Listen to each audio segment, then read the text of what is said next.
What's up, everybody? Welcome back. We are on the second episode of Mahogany Thoughts. I'm Dr. Terrence Duncan, and I'm also with my main man, Terry Butler. Butler, how you doing? Peaceful, Peaceful. peaceful, And then peaceful. I'm feeling awesome. you gotta, you know what? I'm gonna bring in the next guest. We actually got somebody, an entrepreneur, a fitness guru, gym rat, frat brother, Phi Beta Sigma, Deanthony Moore. What's going on, frat? Go Mob. I'm feeling blessed on this beautiful Saturday afternoon. And I wanted to thank you guys for inviting me on, man. I'm ready to have some great discussion today. Yes, Hey, man, we definitely appreciate you having you on the show. So, quick little roundtable, Butler. You got any crazy Corona stories for the week? Crazy Corona stories. Nothing too crazy. I just been hearing a lot of people that I know either dealing with it or know people that have dealt with it. So it's a lot of people uncertain about what's coming next. So all we can do is kind of hunker down and stay prayerful, man. But the world would definitely never be the same again. Man, you ain't lying. I'm just trying to, like I said, just do my best to keep the fam safe, trying to take care of my immune system, and social distance as much as possible.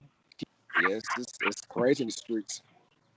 Man, I'm not even social distancing, man. I am social flying. Like I'm like 80 feet away from people and stuff, man. Like just stop, drop, roll, barrel roll, backflip, swinging, zip lining, whatever I need to do. I'm getting away from people as far away as possible. So, No doubt. Deanthony, you got a crazy Corona story you want to share or something interesting that you man, saw? I tell you. So I've been posting just for the last few weeks about uh, just,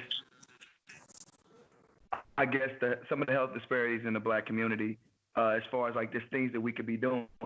And there's people out there, man, and it just amazes me. They are still in denial, man. Like they don't believe that as African Americans, and I'm a real advocate of obesity awareness, and then just the comorbidities that go along with it. You know, the diabetes and heart disease and that.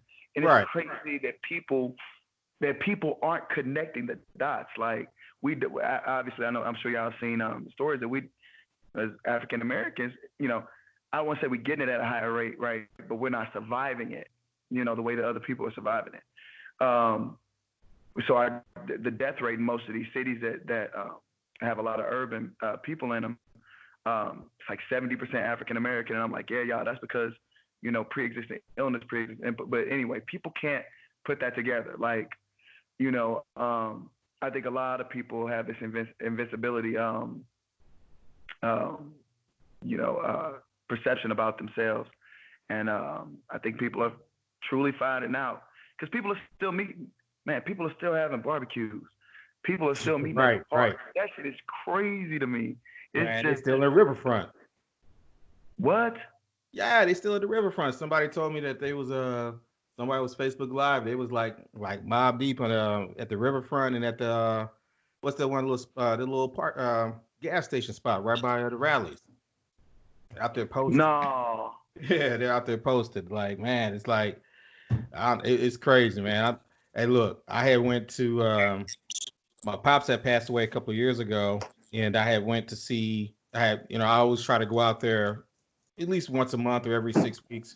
So I'm sitting here, spending time meditating, just taking it in. I'm peaceful. Kind of reflective and whatnot. I turn around, showing up, man. I see like a whole family, all us sitting there, no mask.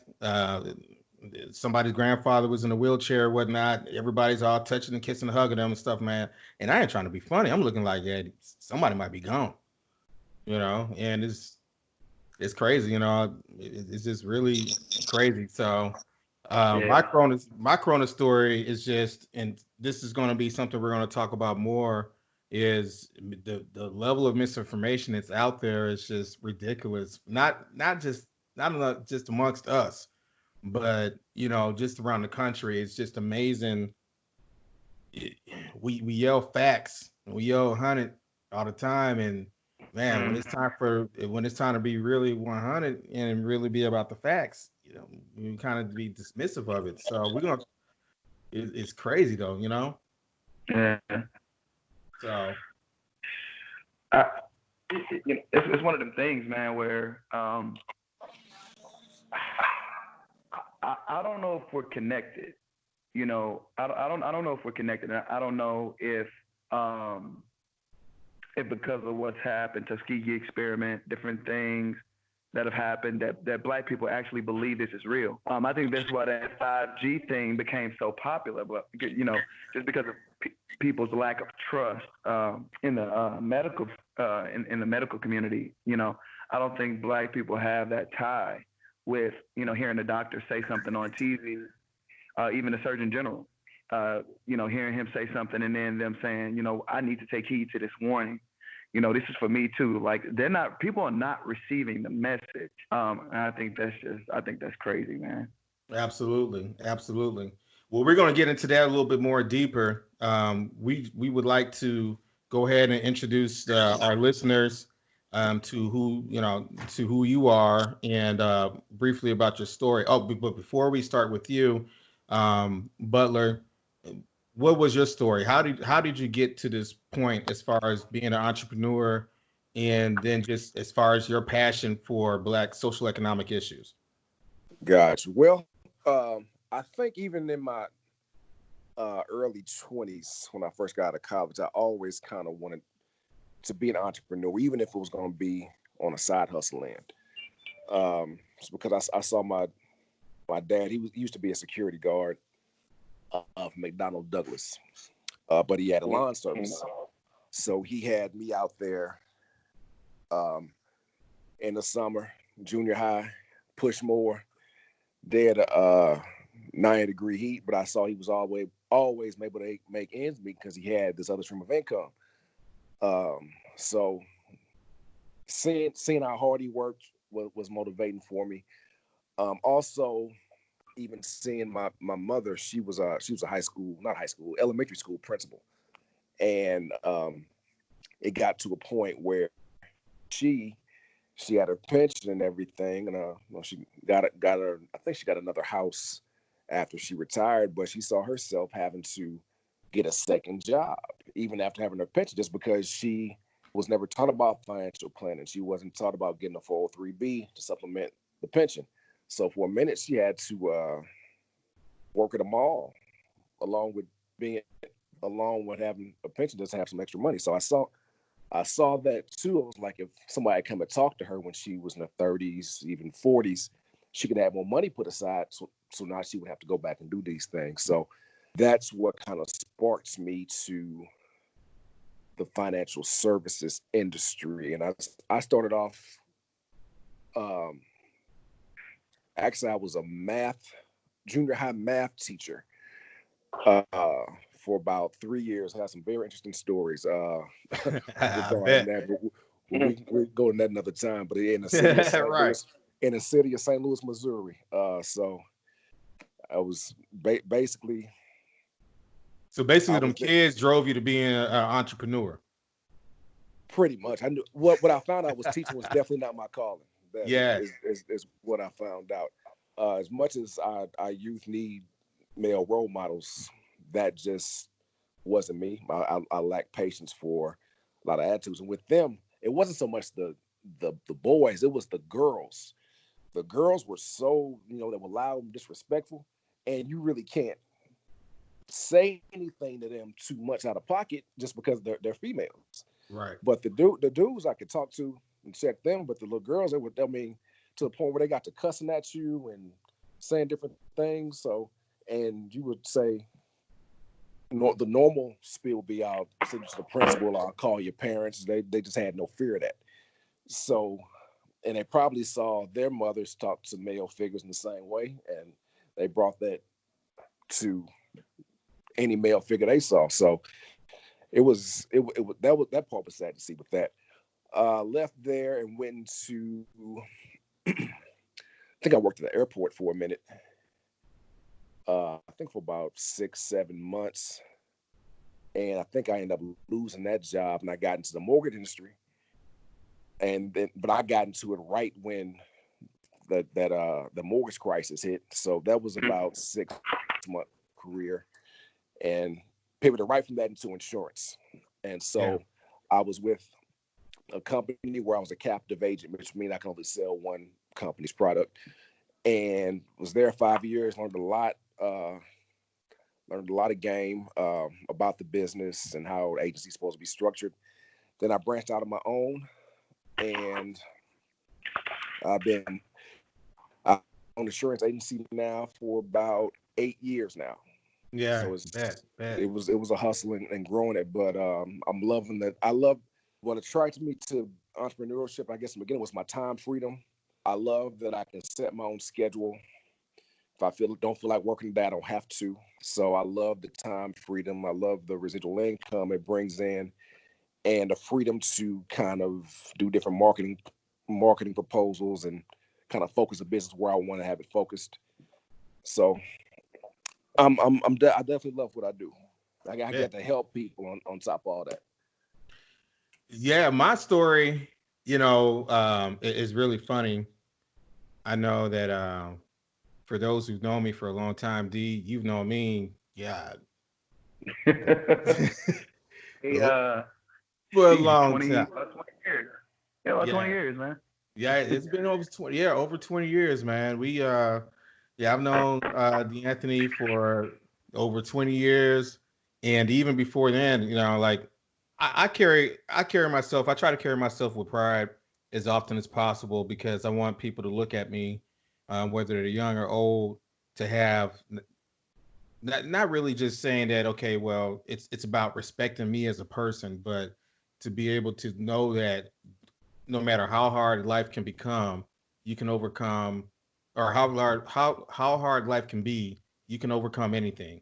And a lot of people don't understand that I flunked out of college twice. Did you know that, Anthony? You probably did. No, I knew flunked one. out of college twice. I kicked it too hard. I got it in. I'm still waiting on that book. I'm still waiting on that book from the college experience. I've heard bits and pieces, but I'm waiting on the hardback. Hey, look. Wait a minute. Wait. You doing a book about your college experience? Oh no! I keep telling him he needs to. Oh yeah, that's what he's saying. But nah. Terry, you should, bro. I just told my wife.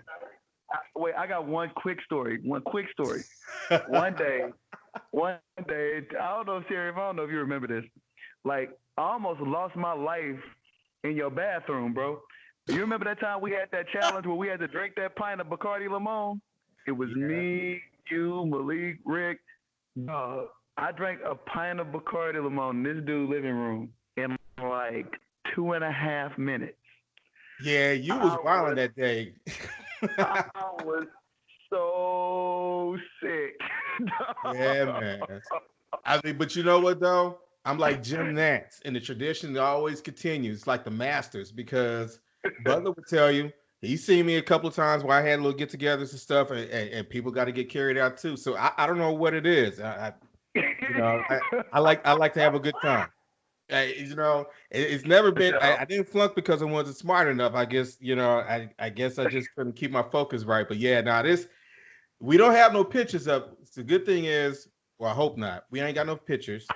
No, we don't. We ain't got no pictures. I'm glad that we did all this wilding before YouTube and Facebook came out. Bruh. Because if that's the case, people will be looking at sideways like, "Oh, you that guy?" So yeah, man. Yeah, that's funny. None of us have jobs. Oh yeah, we could trade war stories all day and stuff, but the thing is, for the listeners, a lot of us, if they met you today, a lot of times they're looking at where you are accomplishment wise at that particular period of time, and a lot of them don't know the backstory. And so one thing that Butler and I had talked about was really making sure that everybody just reflects on how did you get there, because there's not really, I don't believe that we'll probably have too many guests, if we have any guests at all, that said, that's going to come in here and say, hey, I had this handed to me. So, to finish up my story real quick before we go into your centerpiece, I actually, like I said, I flunked out of college twice, but I always worked. I think I've probably been out of work maybe 3 months of my lifetime since I was 16.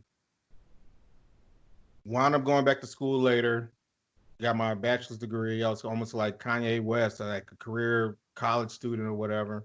Finished my bachelor's degree in '03, got my master's in '06. I got laid off from the federal government. I had thought I had a cushy little job.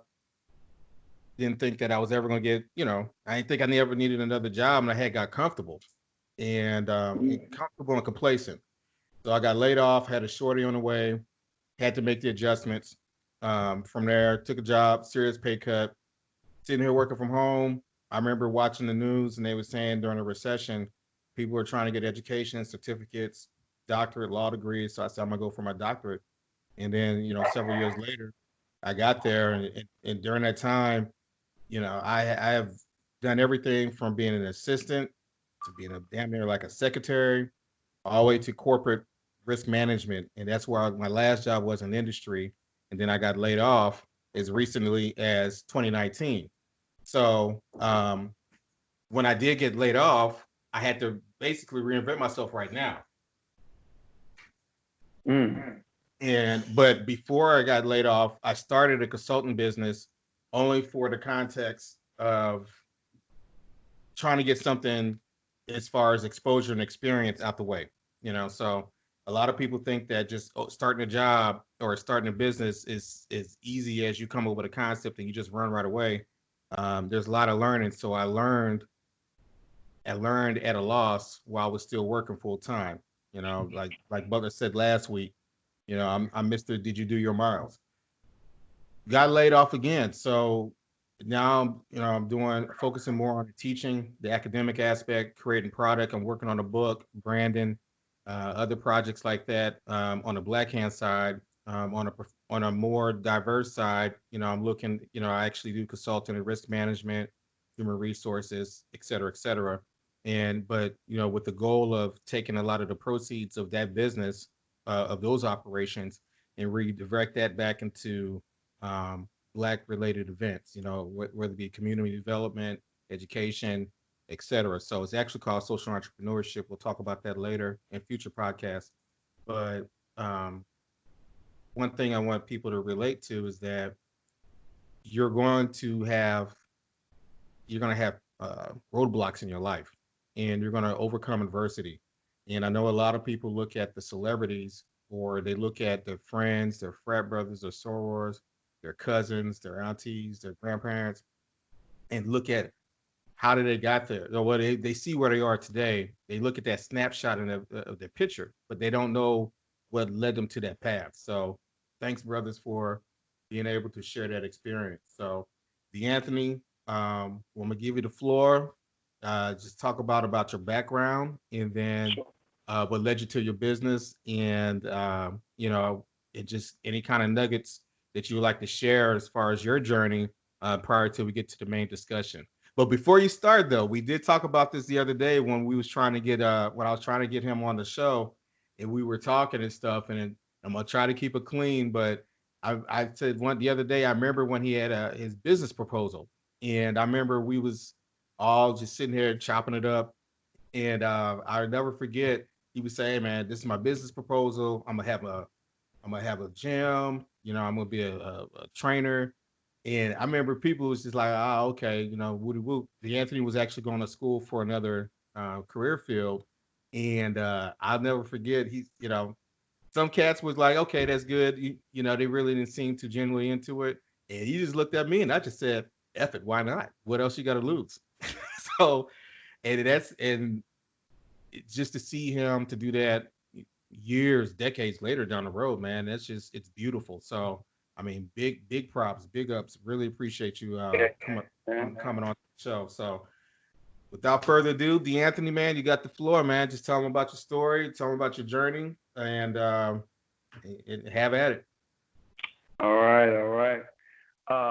My name is Deanthony Moore. I was born and raised in the city of St. Louis, North Side. So I came from humble beginnings. I I was born to teenage parents. I believe my mother was 19 years old when I was born. My dad was 17. I actually was at my dad's high school. That's actually at my dad's high school graduation, which I think is funny. But so growing up, I wasn't afforded some of the advantages in life that that some people think that I was born with. I grew up in the city, but I was bused out to West County. So at a very young age, I realized that one, did many Black people live in West County here in St. Louis? It's literally the hood, the city versus the suburbs. So I was, I had to wake up at 5 a.m. and I was bused an hour and a half bus ride sometimes out to Chesterfield, to go to school every day. And there were a few Black families out there. Actually, one of the Black families that lived out there was my buddy Ryan and Corey Howard. We were all in band together, and Ryan ended up getting drafted into Major League Baseball and became he's actually one of our frat brothers, but he actually became the first baseman for the Philadelphia Phillies. So I always tell people that's a pretty neat story. Yeah, we went to school. We went to school together. So. Yeah. I went to Babel Elementary, Rockwood Valley Middle School, and then went to Lafayette High School for 2 years. Nice. But I didn't graduate from Lafayette. I ended up transferring to Jennings. My mom ended up moving to the North County area. So I graduated from Jennings in '98. Was on a football scholarship at Central Methodist University, where I played football, ran track, that sort of thing. Eventually, I transferred to SIUE, majored in nursing, and we ended up blowing out my hamstring, and I actually went to partying started. Now, I ended up blowing out my hamstring, and I had picked up some weight, so I started going to the gym, started getting really interested into weight training, strength and fitness, and I took, as one of my electives, I actually took a weight training class at SIUE with this cat, Dr. Lemke, and his dude's personality was just off the chain, but he taught me a lot about, taking care of the human body and so on and so forth. So at the time, I'm in nursing school, and I never forget, I never ran across this statistic in nursing school, but in this weight training class I had, they were talking about that the highest risk for, heart disease and all of this stuff, and was African Americans. That's what kind of really got me into wanting to stop going to nursing school and get into, more personal fitness, more preventative healthcare. And I had this crazy idea. Yeah. Nice. Yeah. Had this crazy idea, man, that I actually never wanted to be a personal trainer. A lot of people don't know that, and I tell this story. I never wanted to be a personal trainer. What I wanted to do was I wanted to own a corporate wellness firm. I grew up around a lot of entrepreneurs. I grew up in a liquor store.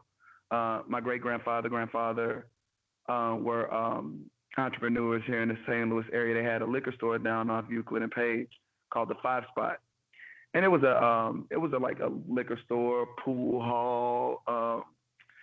You go get your bootleg tapes there, but you could also go grocery shopping with the things they had in the back. So I always grew up around entrepreneurs, and I wanted to own my own corporate wellness firm. So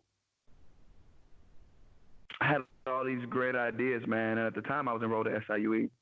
Ended up getting in trouble. So I ended up finishing up my education at UMSL. Yeah, it's one of those things that you don't, that's not going to be on Facebook Live or Facebook or YouTube. So you're safe. That secret is buried with us. Right. Hey, we can never share that story. I'm pretty sure the statute of limitations is passed. Yeah, absolutely. Evilly pie. But I mean, in college, man, I was just off the chain, man. And I guess I was living my life in a certain way where I didn't really value money. Even when I transferred to UMSL, I was working for my uncle at the time. He had another entrepreneur in our family, had a medical transportation company. So I used to go cash checks for this dude, like $30,000, $40,000, $50,000 checks. And we were right in North County off Bell Fountain, right across from the U.S. Bank, right there on the corner of, I think it's, hell, is that Bell Fountain in St. Cyr, I think? Anyhow, we had a medical transportation company, man. We were booming. And man, I was pulling in so much money, man. I remember once I actually lost my paycheck. And it didn't even matter. I was putting in so much liquid, just so much cash, man. And business ended up failing. I didn't save a dime. I was like trying to finish up nursing school, flat broke on my ass. And that's when I decided to, really enact and like jump headfirst into the fitness industry. Another one of my frat brothers that came in to work on the Metrolink project, Jovan Brown, he ended up helping me print my first business cards. The chick I was dating at the time helped me pay for my first personal training certification. And that's kind of how I springboarded into the industry. And I said at that point, after my uncle's business failed, that I would never leave it up to another man to feed my family or to put food on my table. And so that's kind of where I got my entrepreneurial spirit. So fast forward, I worked for Bally's for a few years. Let's see, I was the media liaison. So, around, resolution time, I was a guy on the camera. I ended up being a media liaison for the St. Louis market. I actually wrote my first excerpt in a FHM for him magazine. It's no longer around. They had a national weight loss contest, and I ended up being one of the top weight loss professionals in the country through that joint venture with FHM magazine.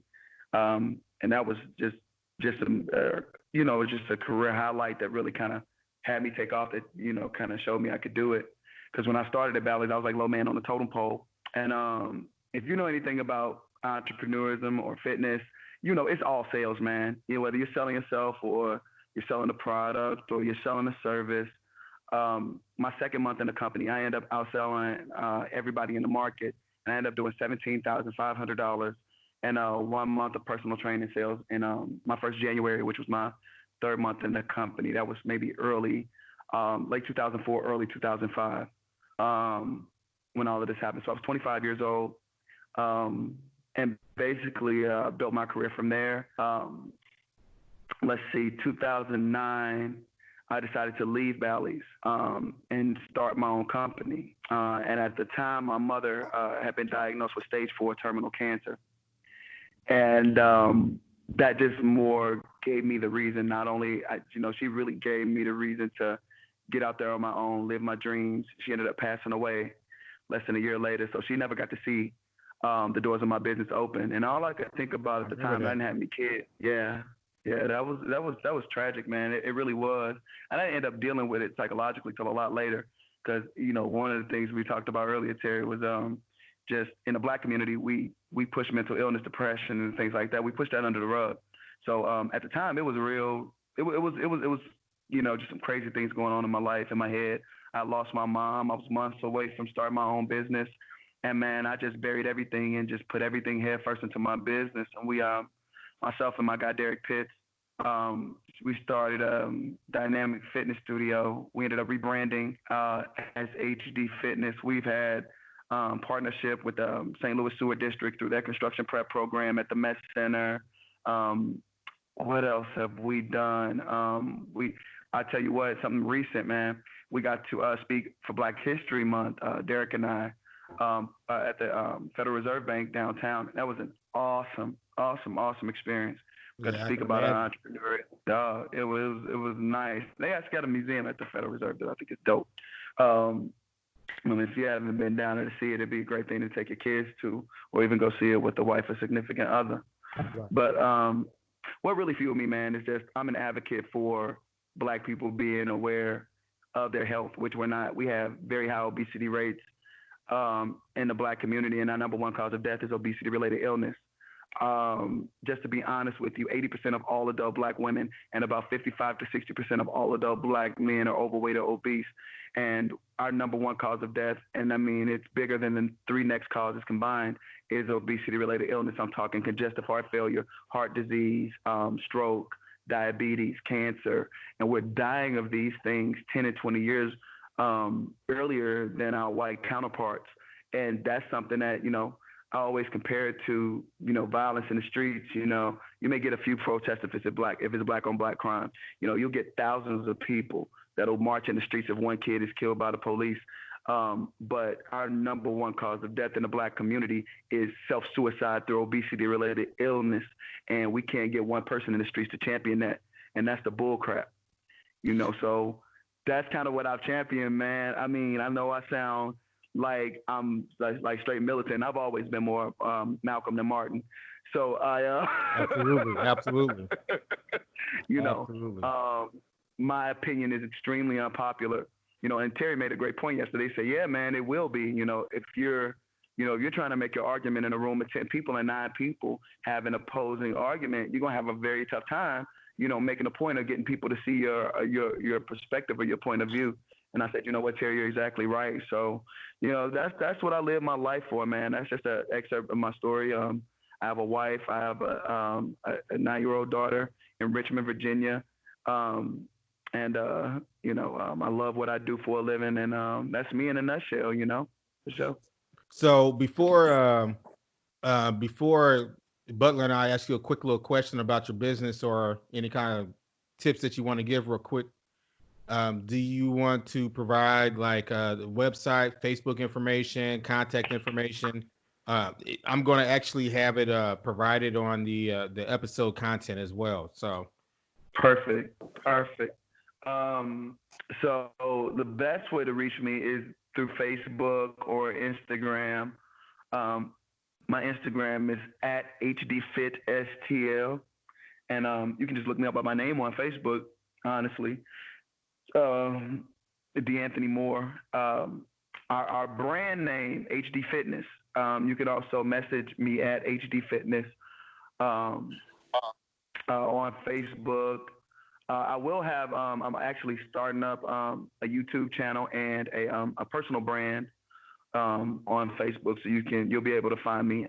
You'll be able to find me through my other outlets because I'm gonna blast everything out, and it's gonna be a good look. Yeah, absolutely. And the other thing too, y'all, is that we're going to be working together in the future. So, Deanthony's not going to just be here for a one-time deal. He's going to be on the podcast, several times and be a regular contributor because he has great insight, especially from the fitness perspective. And he also has the evidence-based research and the facts to go along with it. And we're going to be collaborating with him in the future as well. So, I mean, that's how it all starts. When I originally started this podcast concept, I could have done this by myself, but I didn't want to do it unless I had my brother Butler over here doing a podcast with me and stuff, because we do too much solo stuff as it is. It's starting to start coming together. So Butler, do you have any quick questions for Mr. Moore? First thing I do, I just want to shout out HD Fitness. I've actually been to his gym maybe like 2 years ago. I did a boot camp they had there, and what my first impression when I walked in is you can just I noticed how the culture was. It was just a family oriented culture. A lot of professionals there, and they went in. We went in, took care of our business. Everybody's encouraging everybody. So I went to the boot camp and actually came back. I was doing some 5 a.m. boot camps. Had me coming all the way from the east side, going over the bridge at 5 a.m. trying to get back up and get in shape. But it was worth it. I love the group exercise type thing. Normally when I work out, I'm solo, and I just do my own thing. But I love the group energy that was there. So you definitely got a gold mine over there. So you definitely do your thing. I'm gonna tell you what, too, y'all. If you guys do wind up following Deanthony and HD Fitness from his Facebook page into his IG, he has a lot of great content. He has a lot of great content of actually the people, his clients actually working out, some of the competitions, some of the photos. Prior to the virus, he had what he had like a Thanksgiving deal. He had a kind of Thanksgiving boot camp, like a day after or something like that. Yeah. So I traveled a lot, when I was in the industry. I'm glad I was able to be in contact with him because I've been meaning to come in the gym and check him out and just, support him and just, break bread with him and stuff. But it's really, he's probably one of the favorite cats, excuse me, that I follow through on Facebook as far as information he provides. And then just the way that he challenges his what you call it, his Facebook friends. I mean, he gets into some very interesting heated arguments, and sometimes I jump right in on it. But I mean, but again, just chiming in on what you said, I think that's very valid. I think that sometimes you have to be forceful with the information. If you look at what happened in the 60s and 70s and even prior to, they had to be forceful. Even if they talk about how Martin Luther King was more about nonviolence, he was still forceful with his message. That message, even though it wasn't a violent way, uh, it was still in your face. It was still something that was highly unpopular at the time. Just think about it. Just imagine the conversation. Let's just say that 20, 30 years from now, we learn something after the pandemic and we start turning the healthcare outcomes around, because it's more than just a pandemic. Just think about how civil rights and everything was turned around when Dr. King had started his journey. Just imagine how that voice started off in a room and he tried to get someone like Butler and like me and like you in a room, and then all of a sudden you just started listening to the whole movement. That change did not come from white America. That change did not come through the government. And the government had to use its mechanisms to enforce the change, but the drivers of change had to come from us. And that's the purpose of the podcast. That's the purpose of having this conversation, is that this is not a war that we're trying to get into with anybody else. This is a war within ourselves, because we have to fight for our future. We have to improve our outcomes. I've lost too many people, health wise and otherwise, at too early of an age, including my own family members. And it has to stop. And that's my passion. Um, and just that on that just to segue from there to the life insurance. Last episode we had talked about the different types of life insurance, and Butler had talked about there's three different types that people can look at utilizing, and we provided this contact information. Butler, just real quick on the life insurance tip. If let's say that so and so was 25 years old, one child, only makes about $15-20 an hour. Let's say $15 an hour. What would you tell that particular individual about getting life insurance and why that's important? Well, the first thing I would do is try to peek into their mindset, because most people, I guess, when they're hourly, most of them are check to check, and most money conversations are difficult because you get a lot of resistance, just because everything is just seems to be another bill, no matter how important it is. So I just try to dig into their mindset and try to just show them the importance of just having something, because basically, once I can break it down into a monthly figure, like for example, a 25-year-old female can get $150,000 life in policy for like $9 a month.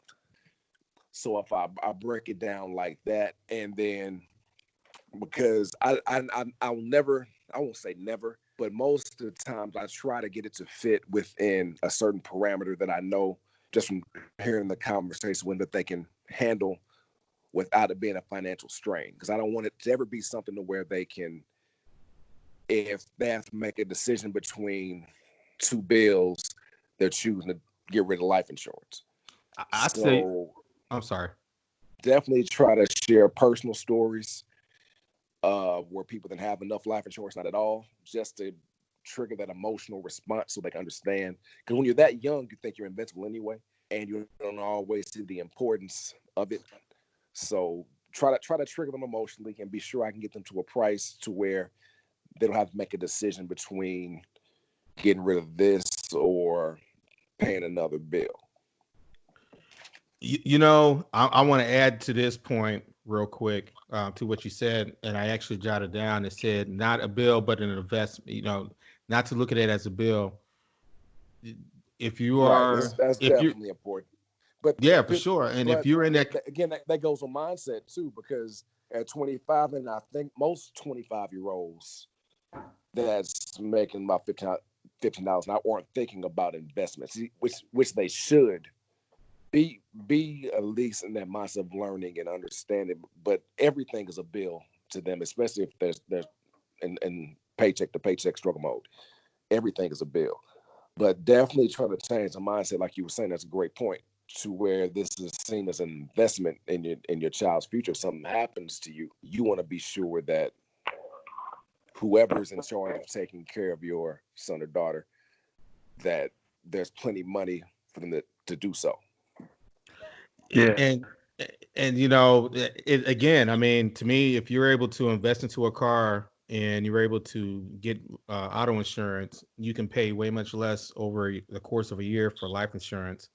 So I think Deanthony, we had talked right before we had this call, and I just remember that we were just talking about the importance of making such decisions. You know, we fight so hard to live, but we talk about we're doing this for our children, we're doing this for our family. What are we leaving them behind when we're gone? You know, because when we're gone, we can't fight no more. But we should be really looking at what can we leave behind. And the thing is, even if you don't even get $150,000 policy, at the very least, be able to have something where we don't have to, chip in to help cover funeral expenses.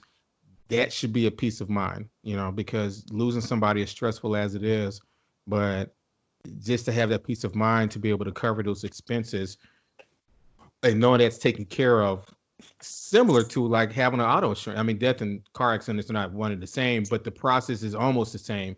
If you had a car accident, you got a car insurance, they're going to fix the car. And it's the same thing with life insurance at the very basic. If somebody passes, that you got coverage to cover the funeral expenses across the board. The second question is, and then we're going to get into facts versus misinformation. What would you tell somebody who's 45 or even 50 years old and they never had life insurance, but they're starting to, or even say like even in your mid 40s, early to mid 40s, what would you tell them if they came to you as a potential client and said, I think it's too late for me to get life insurance? So if they've never had it and they're saying they never had it before. Yeah, they never had it before, and they're looking at, let's say that just based on the strength of this podcast, that they said, you know what, I'm gonna holler at this man and say I need to get life insurance, but it might be too late because I don't know if I need a 20 or 30-year term. What would be the advice to that one person or that couple that's looking at investing into their future and for their children's future? Couples are easier to sell life insurance to than an individual. But either scenario, I'll sit down with them and because the main question I always get is I want to know about life insurance, but I don't know how much life insurance I actually need. I'm not sure what number. I heard this person has 100, this person has 250. I'm not sure how much I need. So I'll take them through kind of a questionnaire situation. I ask them about the current income, tell them they want to have at least 5 to 10 years of income set aside in the life insurance. They want to probably have the debts paid off if they're a homeowner, have your mortgage paid off, you own a couple cars, have the cars paid off, student loans, and things like that. And another question I always ask them is, do you have any set amount in your budget right now that you can dedicate to a life insurance plan? Most of the time, they'll also say, no, I haven't thought about it. And one thing I do that's because I'm a broker, I have the ability to also look at their auto and home insurance to see if I can save them some money. So if I can say I save them $70, $80 on the auto and home, I'll say, look, we can also get a life insurance policy just for this amount right now, and you haven't spent an extra dollar. So I try to help them find different ways in their budget to where it's not even an extra bill for them. So basically just trying to show them how to move some things around so it's not a financial stress. And definitely, again, try to trigger them emotionally. So let them know if something does happen to you today, because you can't look at the future, because you have to look at this. If something happens to you when you walk out the door tomorrow, what would you want to have happen for your family? Do you want them in a situation where they have to make decisions they would normally not have to make had the money have been there, while grieving for you at the same time? Or do you want them in a financially strong position to where they can still move in this economy the way they, without too many more life changes? And again, I always remind people, life insurance is currently tax-free with the death benefit.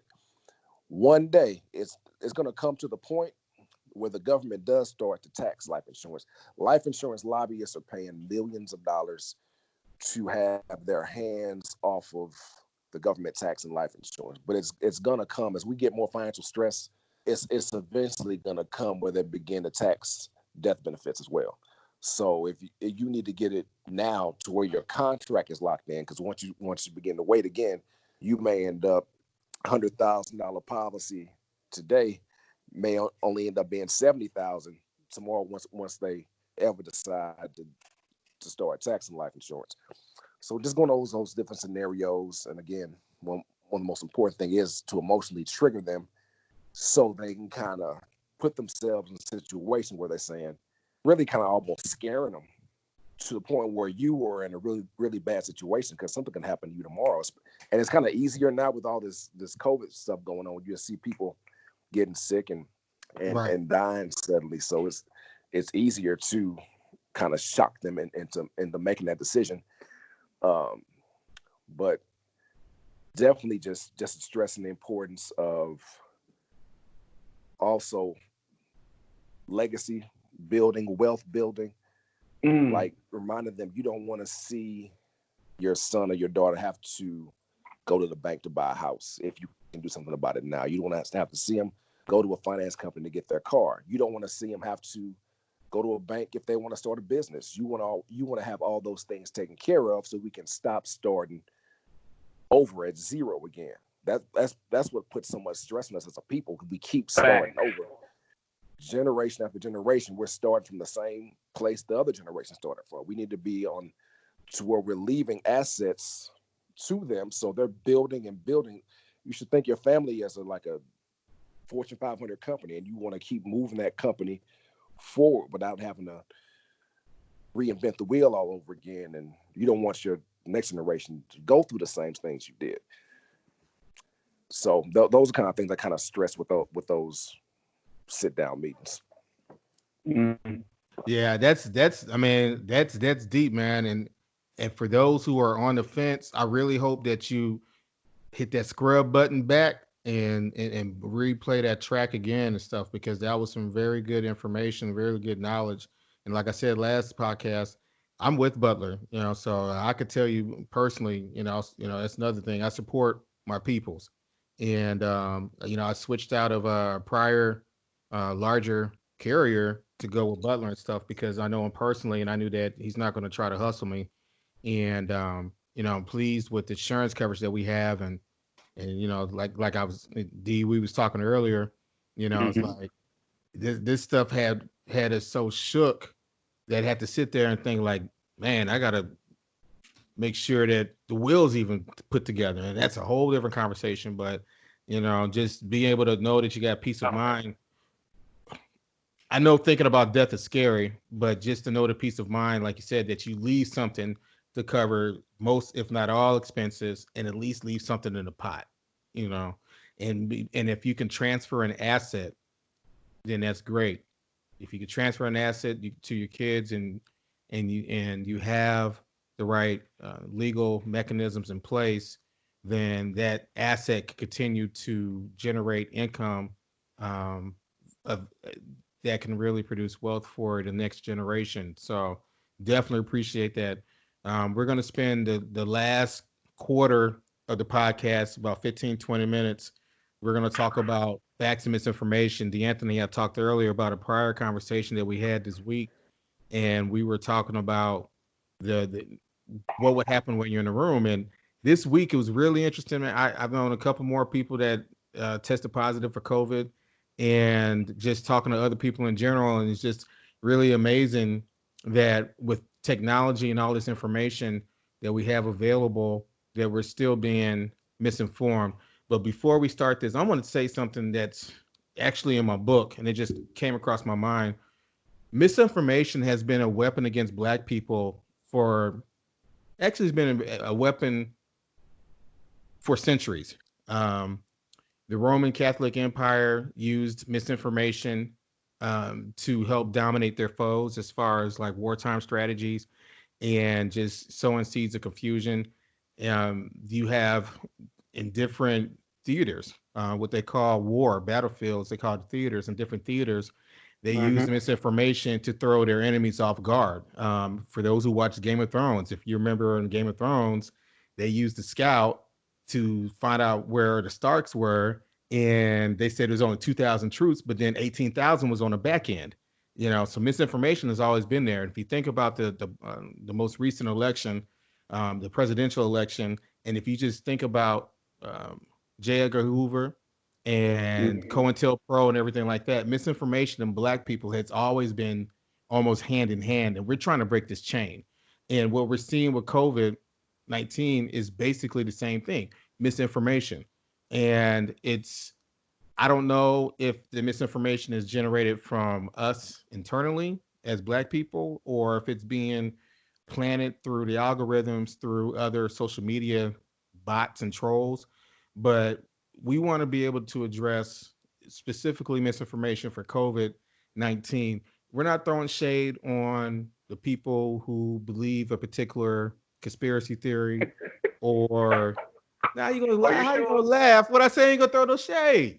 Oh, you sure? We're not gonna throw shade. Yeah, we ain't gonna throw shade. We're not gonna throw shade. No, but I mean, but the thing is, we ain't gonna throw shade. But we want to be able to inform. I mean, that's the whole thing about it. We're not here about peddling. I mean, you know what? If the whole if the 5G towers is right, then right. Then it's right. But for right now, it's not scientifically proven. So until it's scientifically proven, to me it's still a conspiracy theory. The whole go ahead. And moreover, like just using logic to assess these situations, like there are husbands and wives that are getting this and dying. Absolutely. People are losing both parents, all of their siblings. I was reading one article that talked about there was a funeral, and it was like 40-something odd people at this funeral. Everybody that was there, like 80% of the people that were there contracted this, and like 15 people that were there out of the 45 or 40 whatever ended up dying. I said, wow. That is crazy. Was this in St. Louis, or was this just somewhere in the country? This was just somewhere in the no, this was in Italy. It was in Italy. Italy. I actually share it. I'll share it with you guys when we get off the line. Okay, article that came out in an Italian newspaper, but I just thought that was just crazy. Like, people aren't heeding the warning. It's real. This thing is real, man. It's not, and the thing is, look, COVID is not a black and white thing. I said that on my LinkedIn, my Facebook, and my professional page. But the thing is that we have to raise awareness, and we have to focus on the facts and not the misinformation. And if there's something, but by the end of the day, you have to understand the psychology of accepting misinformation.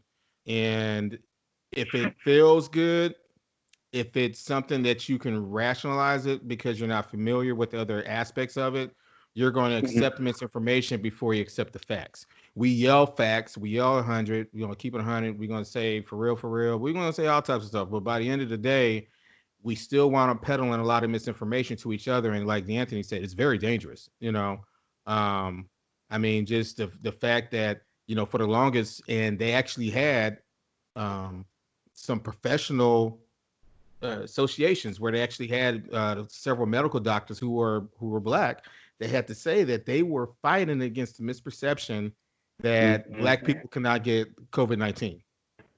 And it just, even to add a little more to it, there's people who are somewhat discounting the numbers. Like some people actually firmly believe that the death rates are not true, and that the people who are dying are not really all black. So, there's no global conspiracy. I don't think that. I don't think there's no. Yes, the rich are making money off the market, foreign exchange, Bitcoin, excuse me, et cetera and stuff, but they got the money to do it. So that's they'll make money one way or another. But one thing they're not doing is they're not going to be heavily invested in shutting the entire world down on the conspiracy. And the United States is not in a conspiracy to kill black folks, kind of, sort of. It's not really a conspiracy, but there are some troubling areas of concern because the biggest thing is about this healthcare disparity issue about COVID. It's brought up to the forefront, and then within 2 or 3 days, they shifted the conversation to reopening the economy. There was no other future conversation about pre-existing conditions, healthcare disparities for Black people. It was just basically like a footnote. And the reality is that if we don't control the media sources and if we don't control what's put it out on mainstream or whatever the case may be, we're always going to continue to be a footnote. That's what happens when you're the minority.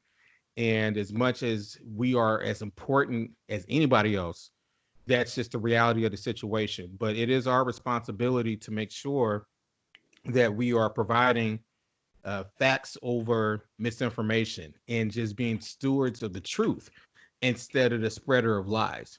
I feel that. Just that I had this quick thought regarding conspiracy theories Yeah, go ahead, that you hear.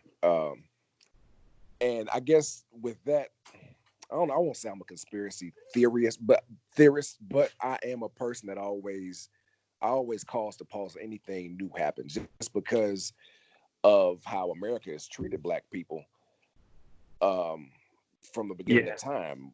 Yeah, so absolutely. We absolutely have the right to question everything that goes on, just because of the Tuskegee experiments and right. The poverty levels being intentionally slanted in their favor. So redlining, all that kind of stuff. Absolutely. But social media, because there's so many different articles out, people will believe any article they see just because they'll see it out there. They'll eat it up and believe without trying to. You gotta kind of document everything with like 2 or 3 different sources, because it's easy to see something and believe it. Oh, it's a 5G tower. Oh, it's this. Oh, it's that. You got to really delve into the research and just try to find multiple sources to back things that you're putting out there, because it is, like you were saying, it is dangerous to just put information out there, because we're in a click it and believe it society. And I agree. Most people won't take the time to research. They'll see just because a news story, a news station says it, so that makes it Bible. You know what I mean? So right. It's research is definitely important, and thinking for yourself is important. And like you said, something else was important about all the pre-existing health conditions.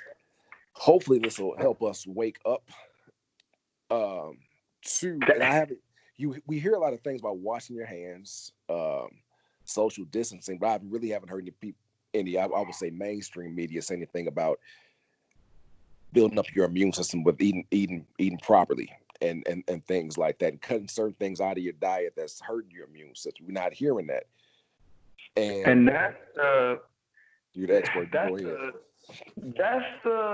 I mean, for me, that's the big thing. Like, when this whole thing first broke about COVID-19, they said it was a factor between 40 and 60% of all people will get this in the United States, just because of the response time, so on and so forth, right? And the first thing that popped into my mind when they said that those with pre-existing illnesses would be more adversely affected, meaning if you get it, you have less of a chance of survival. When I heard that piece of information, the first thing I thought of is we're about to lose a lot of our uncles and aunts and grandparents, because those are the people who have those pre-existing conditions. As African Americans, they were talking about us in a sense, and Hispanics, to be honest with you, because we get it at a higher rate because of our diets. like you said, nobody's talking about those things. Moreover, black people don't believe. I had a lady argue with me that you could be 350 pounds. She was 300, her husband was 350. She argued with me that because there was no apparent illness, that she was healthy. That's the issue. See, we've embraced the very thing that's been killing us.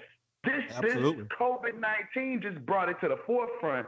And I guess what I'm most upset about is the fact that we couldn't self-check that, right?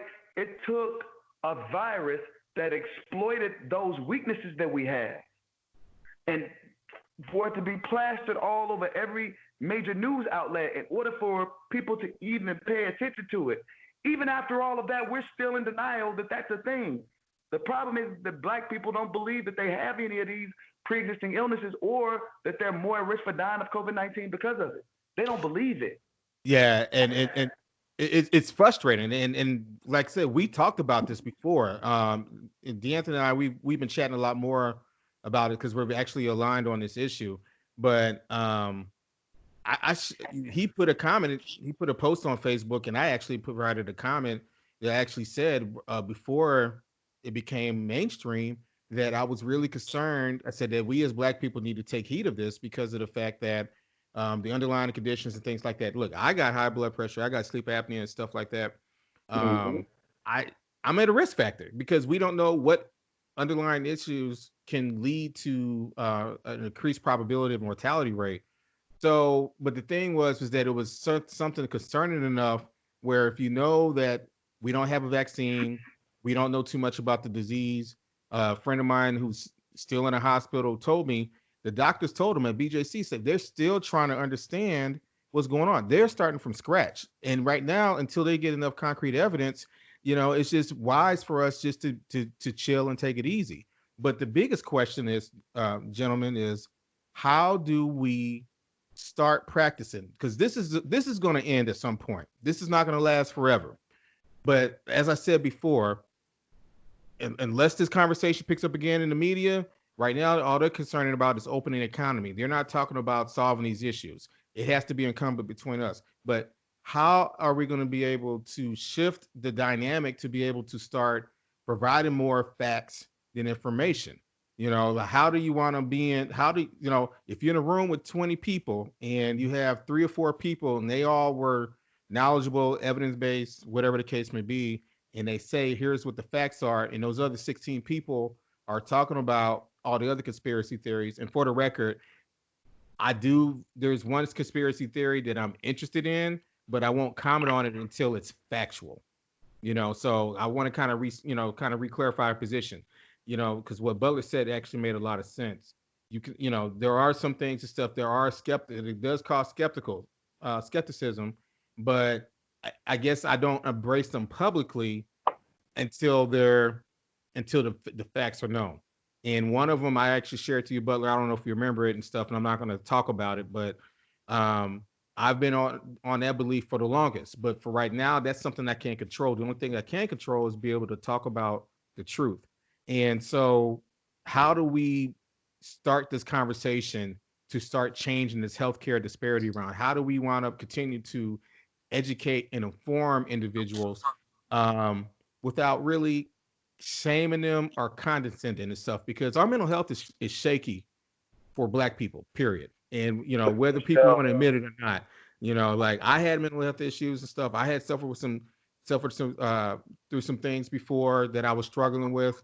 And I know what the percentages and the numbers are and stuff, but it's like, how are we, once this is done, how are we going to start addressing the healthcare disparities? Because I think that's actually more of a focus. Our general economics, as far as healthcare access, healthcare disparities is more important than anything else right now, because this is our lives. This is our future. We have to break the chain of genetically transmitting our codes to our next generation of poor habits. How are we going to continue this conversation forward once this pandemic ends? I think basically it starts with having conversations just like we're having, and just being persistent with, and if we have to offend people, I don't mind offending people, because it's done in love. I'm trying to save your life. You know what I mean? I agree. I'm trying to save your life. Sure. So if you get pissed with me and you feel some kind of way, oh, so be it. It's coming out of love, and we can't joke around about it no more, because you'll say someone or something about, you need to watch what you eat and get a little more exercise, and they get offended. I don't care if you're offended at this point. I'm trying to save your life. I'm trying to add years to your life. If you're not taking care of yourself, you know how disrespectful that is to the ones who love you. I mean, especially people are dependent on you, like it's irresponsible. People like that. Absolutely. So you have a responsibility to take care of yourself, especially if people are dependent on you. Yeah, that's the whole thing, man. It's I think that's where it starts, and I think honestly, getting a panel together of maybe not celebrities, but maybe some semi-celebrities. Maybe getting local panels together in each city, hosting some city halls. I think that would be a great idea, where you get some people in the community. Let's say us three are sitting on the panel, and we get, maybe we get Wesley Bell, we get some more folks up there who they trust, who they know don't have a vested interest against them. But that's what it is. It's like, I know people, like the people that go to the doctor. Well, the doctor don't know what he's talking about, and I've heard like good Christians say this. Like, oh, well, doctor don't know what they're talking about. I ain't got this. I ain't got that. My grandma been eating this food forever, and I'm going to just put it in God's hands. I've heard people say that about the COVID-19. I heard a pastor say that about COVID-19.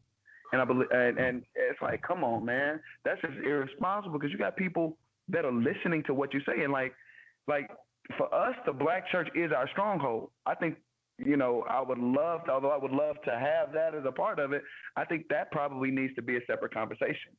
Oh, absolutely.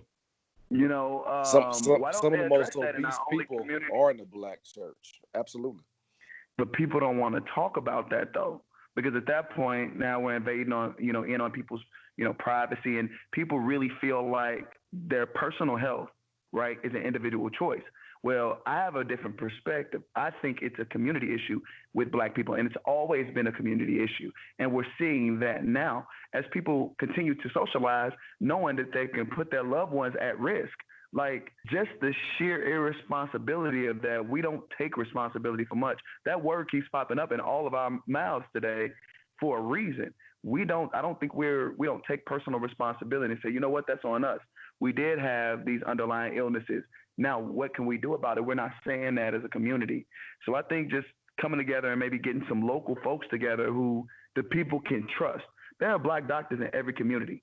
I know enough Black doctors probably to fund a hospital and hospital executives.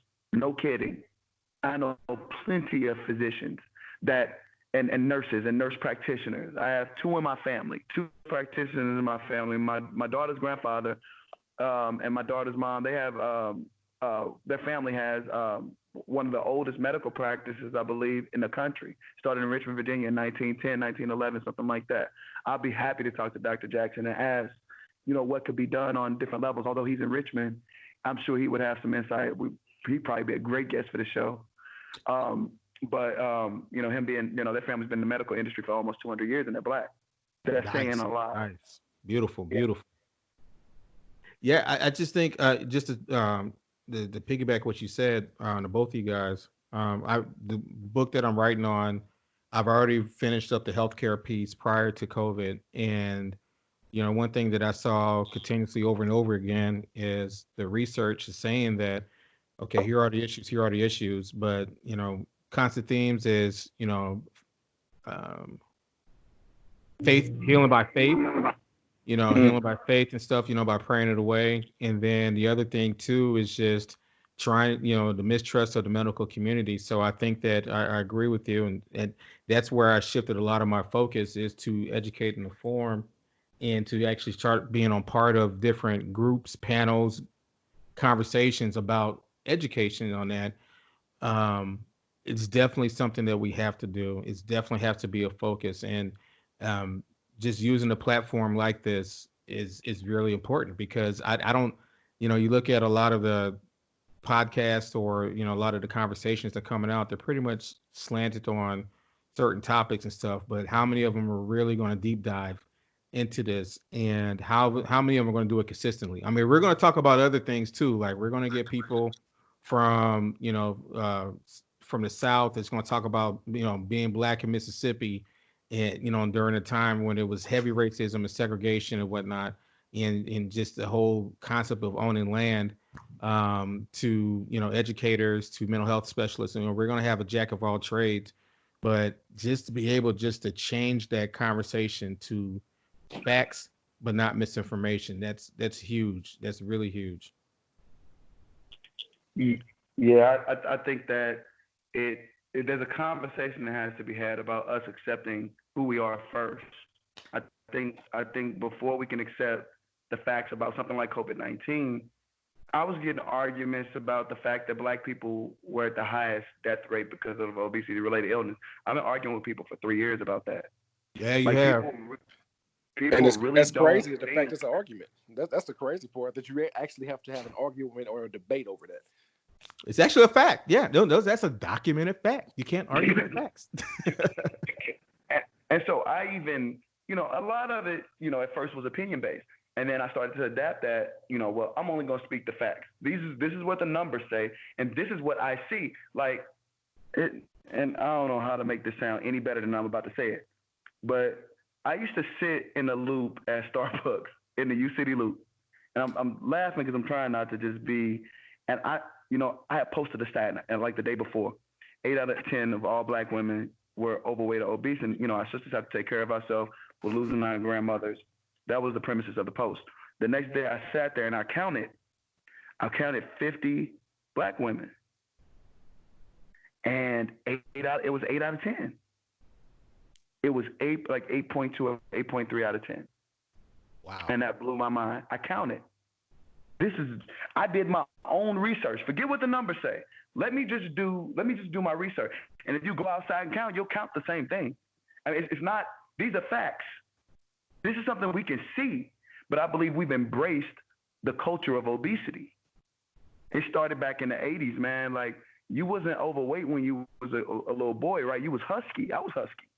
That's because that's the word that my grandmother used. You might have been husky, but I was a twig, homie. Were you? Man, I was like a number 2 pencil with a big old head and feet and legs and stuff, man. So you might have been husky, but I just had to jump in on that one. It's like big bones, like big bones. What'd you say, Butler? I say it's the fast food. That's really when the McDonald's and all that stuff kicked in, And again, that goes to us chasing money. Our priorities out of whack. So, man, we want the bag, we want the bag. So we moving, shaking. So we're just gonna grab whatever, not really focusing on our health, versus have another way around. So we're not taking times to eat properly because we're moving so quickly. Even when we go out, even at some restaurants who have healthy options, we don't like that. It don't taste good. I mean, and again, it's all intentional too, because there are certain additives in the food that make it addictive. Absolutely. And then they give you a pill to fix it. And it's like a cyclical, and then the doctor's making money off giving the prescription. So it's all a cyclical relationship between the food, the pills, and the medical care. They're all making money off of our obesity, our poor choices. And they just pump these commercials and the Popeyes sandwiches and the McDonald's and all of this stuff, and we just eating it up. And when our priorities just out of whack. Speaking of cancer, let me ask y'all a question. What percentage of all cancers do you think are food related? 60% plus? I would say 80, at least. 85% of all cancers are food or body fat, obesity, toxicity related. When they do the sister strut, like, where you think they going after they go to Sister Strut, though? They going to fast food restaurants. They going to sweetie pies. They're taking in tons and tons of sugar. They're taking in tons and tons of saturated fat, like right after they walk for this cause, right? So we're not really championing the cause. right? All we're doing is looking at whatever issue that it causes and saying, oh, we got to support cancer research. Why don't we support the prevention of cancer by lowering our obesity rates? There's no money in that. There's no money in that. That's the thing. That's why you don't see those things advertised the way they are. It kind of goes back to what I was saying earlier, that we're responsible for driving a message. It's not LeBron James, it's not Dwayne Wade, it's not all these celebrities, it's not all these athletes. I mean, it helps, it definitely helps, but on the front lines, on the ground, it has to be us. It has to be us.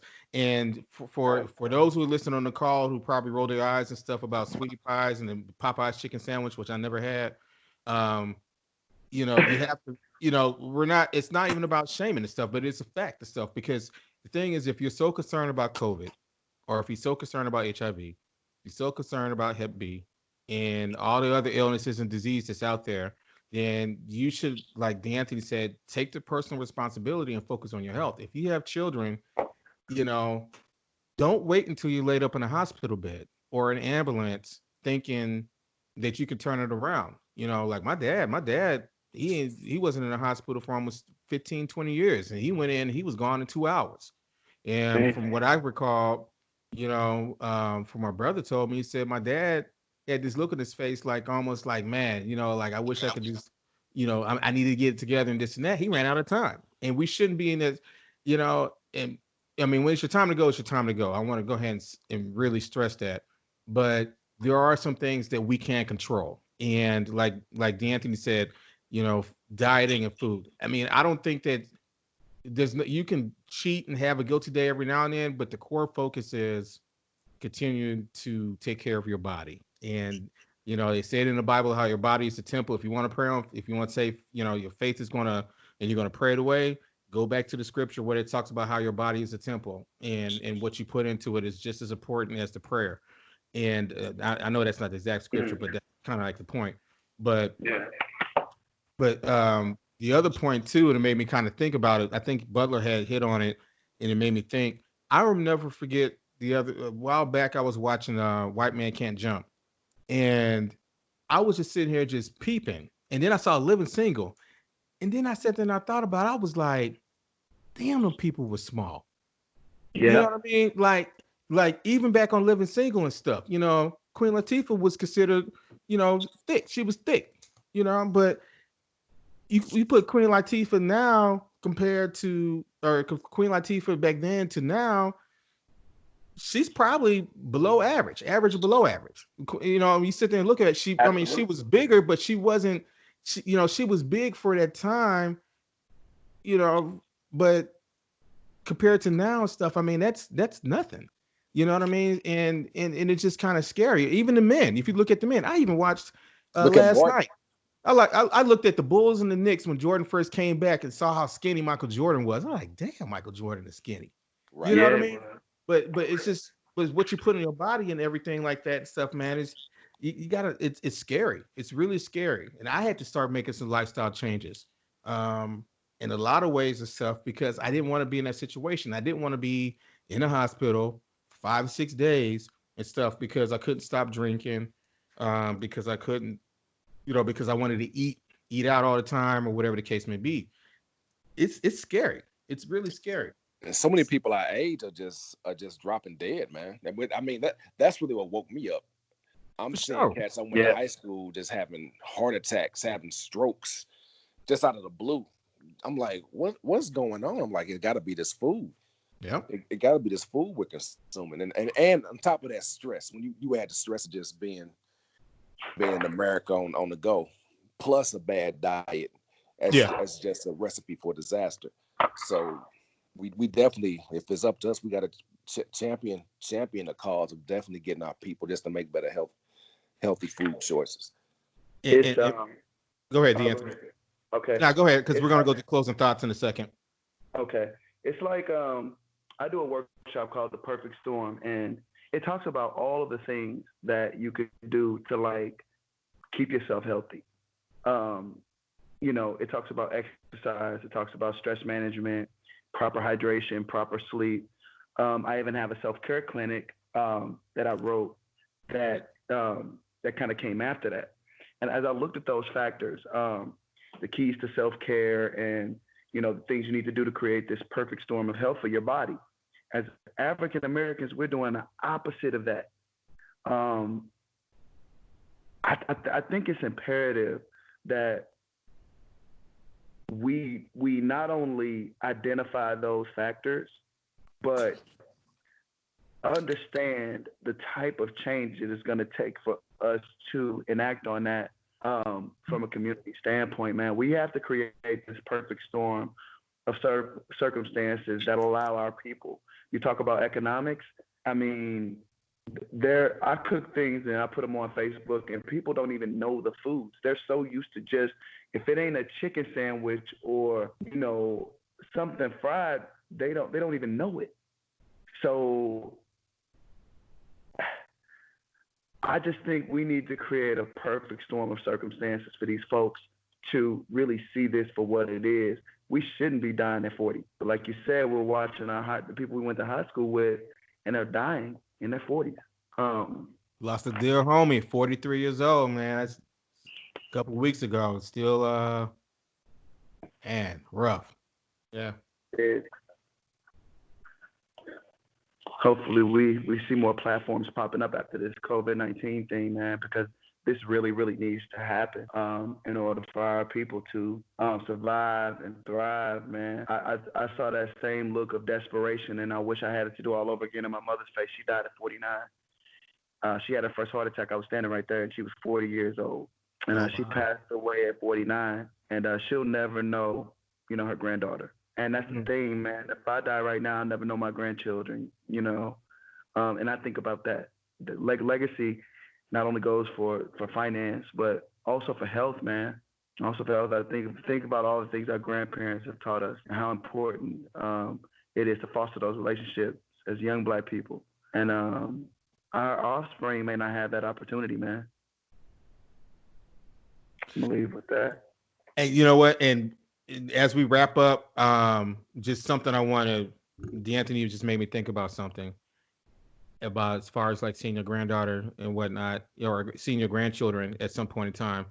If you're listening to this and this actually touches you and you're really on the fence, or you feel like that you're fighting back and forth, think about it like this. Think about what all you've done in the last 2 years. Think about all the vacations, all the birthday parties, all the celebrations, all the good times, and then just think about that being gone 5 years. Just think about if those 2 years was never there. Just imagine if you wasn't there for those 2 years, not just for your personal celebrations, but just think about some of the stuff that you had attended.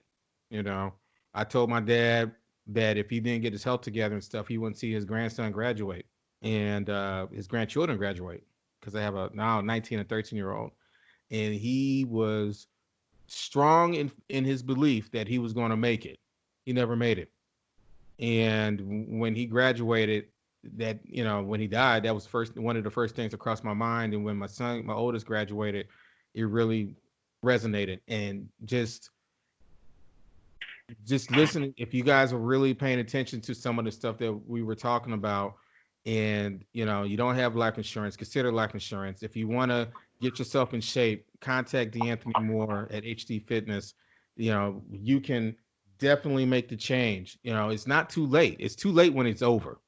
It might be too late when you're actually in a deathbed. But before you get to that point, and just think about it. Look at the pictures, how you look back in the day. You can get back to that point. And there was a lot of health benefits of being close to that point. Now, me personally, I'm not trying to get back to being a stick. I'm not trying to, just as big as a pencil with a big old head, but I definitely want to take care of my health and stuff, because I want to be able to have that opportunity, good Lord willing, to see my grandchildren and maybe the next line under it. I mean, just think about what we're talking about right now. We're sitting here thinking, hopefully we can see our grandchildren. To think about how most of our grandparents was able to see the second and the third line. We should be working on that as well. So, Anthony, thank you for being on the show. And we got one last question. Today is April the 11th. It's Saturday. So DJ Premier versus the RZA. Who you got? Ooh, I'm a huge Wu-Tang fan, but I'm gonna go with DJ Premier. I think it's gonna be a slaughter. I'm gonna I watch think it's gonna be, because Premier did a lot. I think that people don't know that his name was on it. He did a lot, like right when hip hop was really like when Nas and Jay was really doing their thing in New York, and AZ, and um, the firm was getting started up. Like he had that. Like Oh yeah. a lot of, I think I'll run into the same thing Manny Fresh ran into. It's gonna be a lot of Wu Tang. Now, Wu Tang got way more range, right, than Cash Money, obviously. But there was nothing that Manny Fresh was gonna do with Scott. It was what they call him, Scotty Too Hot. He wasn't nothing he was gonna do with him. I think it's gonna be a massacre. I think it's gonna look like the Alamo. Like I think it's gonna Man. it's gonna get up, man. I'm looking forward to it, man. I'm definitely looking forward to it. Who do you got, Butler? I'm gonna go with Premier probably. I'm more of a West Coast Dirty South cat, so I know a few things Premier has been on. I'm kind of I guess an alien with the. I'm not really a Wu head. I mess with the Wu. And just real quick, one of my favorite Wu songs is Cream, Cashews, Everything Around Me. Oh yeah. And the reason is because when I was pledging, remember Cap outside, when I was pledging, we was on the way to the house. My ship, he had this Jeep, and he had we was sitting on the speaker on the way, and every day, that's actually his line name too, Cream. So every night on the way to the house, that song was just beating in my back as I was dreading going to that house every night. So I will never forget Cash Rules Everything Around Me, just because of that mental torture that I endured. Hey, you noobs tell the best stories, man. You're not lying about that either. Y'all have some stories. Hey, most of I'll be quiet and unassuming acting most of the time. Yeah, stuff, but when a lot of those stories never reached this podcast. But some things are that's scary, you know. I got the RZA though. I got the RZA, man. I'm a Wu head. I love Premiere too and stuff. I mean, I'm looking forward to, man. The RZA is slept on as a producer, man, and my man has been does movie scores. I mean, he's just done so much stuff, man. Dude, it's gonna be a hell of a battle, man. But I always think, every time I think of Premier, man, I always think about Guru, because I always think Guru is one of the most underrated East Coast, one of the most underrated lyricists, period. Hell yeah. Yeah, I know he's gone and stuff, but I still listen to some Guru and stuff, especially the Jazzmatazz. I think that's the name of the CD, but that CD right there, the one where I think Premier did that track with J. Cole on Guru. He did. Did he? Yeah, that'd be hard. Oh my God. So yeah, I'm a fan of both of them and stuff. So the next question is Babyface Teddy Riley on April the 18th. I'm glad to hear Babyface and the entire family are recovering from COVID, and I'm definitely looking forward to that on the 18th. So who y'all got? Man, I tell you what, when I was at college, like I was Tony Macaroni, like I was an R&B dude, like. Yeah. I straight up, dog. Like, I think Babyface has been around for so long, and everything that dude his name is on so much stuff. Oh yeah. And like LA and Babyface, man, they was on top for a minute. Like Jimmy Jam and Terry Lewis couldn't really do nothing with them, and even when Teddy Riley got started, New Jack Swing was good. But on solid 25, 30 years, I mean, Babyface kind of like Quincy. Like, don't nobody want that smoke with Quincy Jones? Nobody want that smoke with Quincy, man. He's been around too long. Quincy been around too long. Man, Face got hips. Whip Appeal? Dog, Whip Appeal is on every bedroom playlist, like, for the last, 30 years, dog. That gotta be a rap. Oh, yeah. That's definitely on the mandatory. Whip Appeal is on everybody's tape. That's mandatory. Like back in the day. two occasions. The Deal. Like Babyface been out since like '83. I just think his catalog is so deep. After 7, everything they did. Tony Braxton, her first 2 albums. I mean, it's. I just think he got too much. I think soundtracks too. Soundtracks, dog. Yeah. Boomerang. Hey, I'm looking forward to this weekend and next. Damn. My bad. No, I was just saying, Face definitely a legend. Only issue I ever had with Babyface was "As Soon as I Get Home from Work" song. So that ruined it. It did. That ruined it. I'll pay your bills. I'll buy your clothes. I'll cook your dinner too. As soon as I get home from work, you doing too much, Face. You doing way made it hard too for the much. brothers, man. Face, you don't. Hey, Face, when you come home, man, your come home is different than everybody else in America. You know what I'm saying? For like, sure. your work day is way more. I would love to have your work day just for one day. You know what I'm saying? Just all your talents and skill sets. Just give me one concert. You know what I'm saying? So just so when you could talk about when you come home and woo woo, but yeah, man, for me it's just kind of like, hey, we don't need any more ideas being passed around. You know. You can't do the housework and pay the bills, Face. You can't. You're doing too much. It's definitely a hater Have song. some balance. He said that's a balance. It's definitely a hater song, just like that Joe song, All the Things Your Man Won't Do. Like, bro, how you gonna make a song like that, dog? Yeah, that's right. definitely a major hater song. Yeah, that's one of those. Hey, that's one of those things and stuff, man. You're supposed to slip in. Hey, you're in the Royal Palace and stuff, and you kind of slip in real low key and whisper in the ear and do what you need to do and stuff. But you need to put a whole track and have the mug on what was it, Midnight Soul and wherever it was on and stuff. Yeah. So, but nah, it's sorry fellas, or sorry audience for it's running longer than what we had originally intended to. We was trying to get this in about an hour. Hopefully you guys listen to the whole 90 minutes, but man, they quarantined anyway. They good. Yeah, they quarantined. They ain't got nothing else to do. And trust me, when we get out of quarantine, these podcasts will get shorter and shorter. But on the real though, hey, we really appreciate you guys listening because this was really a serious topic to talk about. It's not going to be the last time that we talk about this particular subject. And like I said, I'm working with Deanthony, right now just through social media and just making sure it's sharing information. And excuse me, and if I ever happen to stumble on something on his page and somebody is trying to dispute XYZ, I'm the one that's sitting here, posting the facts, and I'm not trying to take sides in a particular action, but, we got to make informed decisions and we have to make sure that we're spreading facts over misinformation because this is our future. This is our generation. The government is not doing this.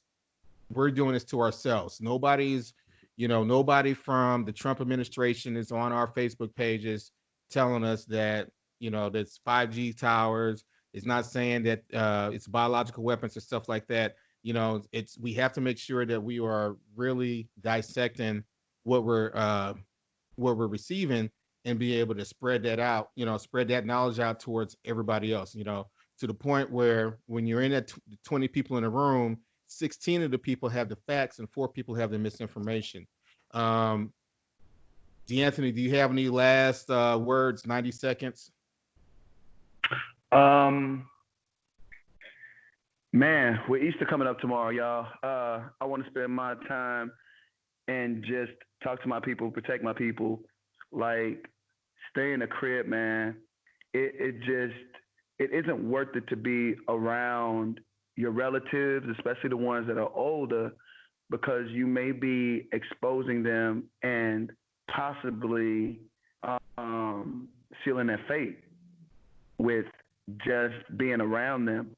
There are many young people who have this COVID-19 thing that are asymptomatic, and as Black people, our numbers in St. Louis are the highest in the state of Missouri, and the zip codes where mostly Black people live in are at the top of that number, from what I understand.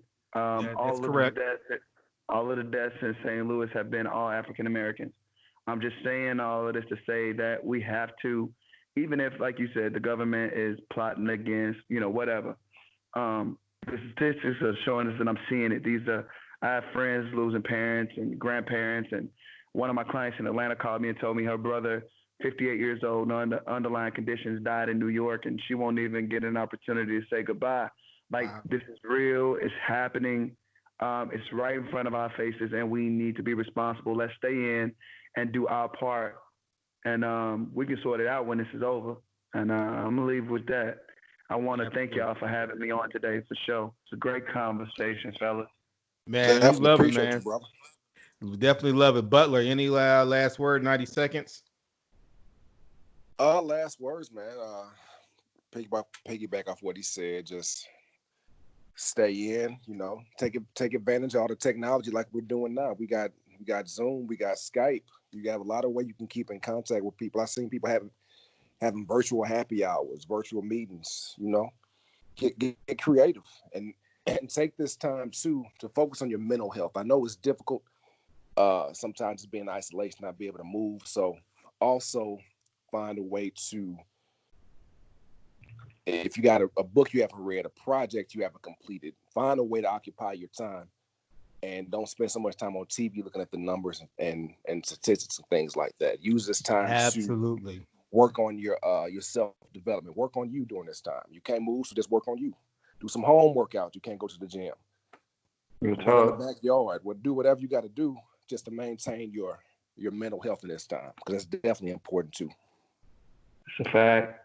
Yeah, and just to piggyback on what the other fellas have said, thank you again, everybody, for listening to the podcast. And I definitely echo Deanthony's sentiment. You know, um, the other day I saw my mom, and she was trying to give me some stuff, and I was giving her some stuff, and it was crazy. It was the first time in my life that I saw my mom, and I had to tell myself not to hug her or give her a kiss because I don't want to be responsible for, like you said, if something happens to her, I wouldn't even be able to kiss her goodbye when she's dead. If she, if in the event that she had died. So Yeah. I have grandparents who are pushing on 90 and 86, and I always go see them and stuff, and I haven't seen my grandparents since February, and I'll call and check up on them and stuff, and I'm not gonna lie, man, I pray about damn near every day, hoping that I'm able to see my grandparents again alive. And that's where I'm at mentally on that. But like Butler said, the mental health aspect is really true too and stuff. If you find, hey, be active, keep your mind active, keep your body active and stuff, because I was just reading some articles this past week, and actually recently as last night, about mental health, and I'm starting to share those to people who I know are starting to struggle, and you could put yourself at more risk with your mental health, stressing about COVID, anxiety, feelings of loneliness, worthlessness, or whatever the case may be. You're putting more stress on your body than COVID. So kind of goes back to what we said about the whole entire conversation about taking care of our health. This pandemic's going to end at some point. But if you're out here and you're drinking to excess every day during this COVID and you're not being physically active, you're slamming every snack and high, processed food right now. You're not sleeping well right now. You're putting just about as much harm in your body, more harm right now because you're not active than when you were when you was doing other stuff. So I personally had to modify some of my behaviors, just so I can make sure that I could come out on the other side just as healthy or healthier than prior to being forced to be stuck at home. Stay safe, everybody. Please follow the shelter in place order. Stop going to the riverfront. Stop playing hoops. Right. Stop having house parties. Stop having joint barbecues.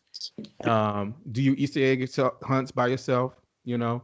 Um, but at the same time, too, for all my brothers and sisters who is working in the healthcare industry, or that's working in the front line, we definitely respect and appreciate you. I know that throughout this last couple of weeks, I've been cash apping like $10 here, $10 there, to people who I know working in the healthcare field just to buy their lunch, even though I can't do it personally, at least, hey, lunch is on me and stuff. We definitely understand that you guys are sacrificing more than yourself. You're putting your families at risk. And if nobody else can't tell you that you're appreciated, let us go ahead and do it on the show. So once again, thank you, everybody. God bless. And we'll talk to y'all next week. Peace. Peace. Peace out.